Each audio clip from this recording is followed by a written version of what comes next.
بسم اللہ الرحمن الرحیم۔ معزز ناظرین، ہجرت نبوی صلی اللہ علیہ وآلہ وسلم کے بعد کا ذکر ہے کہ ایک دن حضور اکرم صلی اللہ علیہ وآلہ وسلم اپنے جان نثاروں کے حلقے میں تشریف فرما تھے۔ دین اور دنیا کی باتیں ہو رہی تھیں اور یوں معلوم ہوتا تھا کہ اس مقدس مجلس پر نور کی بارش ہو رہی ہے۔ دوران گفتگو میں حضور اکرم صلی اللہ علیہ وآلہ وسلم کو پیاس لگی۔ آپ صلی اللہ علیہ وآلہ وسلم نے صحابہ کرام رضوان اللہ علیہم اجمعین سے پانی طلب فرمایا۔ ایک خوبصورت صحابی رسول صلی اللہ علیہ وآلہ وسلم جو ذرا لنگڑا کر چلتے تھے، لپک کر اٹھے اور پیالے میں پانی بھر لائے۔ اچانک انہوں نے دیکھا کہ پانی میں ایک بال پڑا تھا۔ انہوں نے جلدی سے یہ بال نکال کر باہر پھینک دیا اور پیالہ حضور اکرم صلی اللہ علیہ وآلہ وسلم کی خدمت میں پیش کیا۔ سرور کونین صلی اللہ علیہ وآلہ وسلم بہت خوش ہوئے اور ان صاحب کے سر اور چہرے پر دست مبارک پھیر کر دعا کی، الہی اس کو صاحب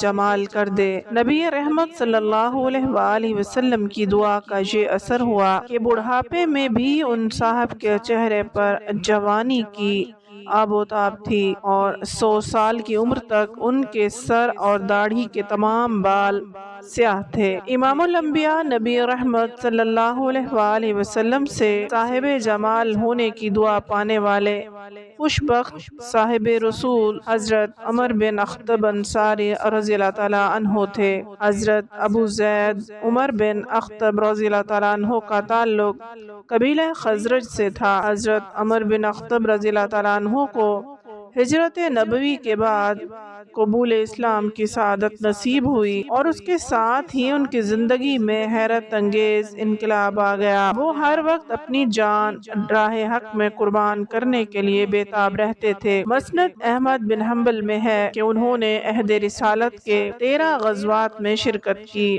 اور ہر مارکے میں نہایت ثابت قدمی سے داد شجاعت دی۔ حضور اکرم صلی اللہ علیہ وآلہ وسلم سے ان کو بے پناہ محبت اور عقیدت تھی۔ جب بھی موقع ملتا فیضان نبوی صلی اللہ علیہ وآلہ وسلم سے بازیاب ہوتے، بارگاہ رسالت میں حاضر ہو جاتے۔ اپنے جذبہ فدویت، اخلاص فی الدین اور جوش ایمان کی بدولت وہ حضور اکرم صلی اللہ علیہ وآلہ وسلم کی شفقت کا مورد بن گئے تھے۔ مسند احمد بن حنبل ہی کی ایک روایت میں ہے کہ ایک دن حضور اکرم صلی اللہ علیہ وآلہ وسلم نے اپنے پشت مبارک سے کرتا اٹھا کر فرمایا، عمر ذرا میری پیٹھ پر ہاتھ پھیرو۔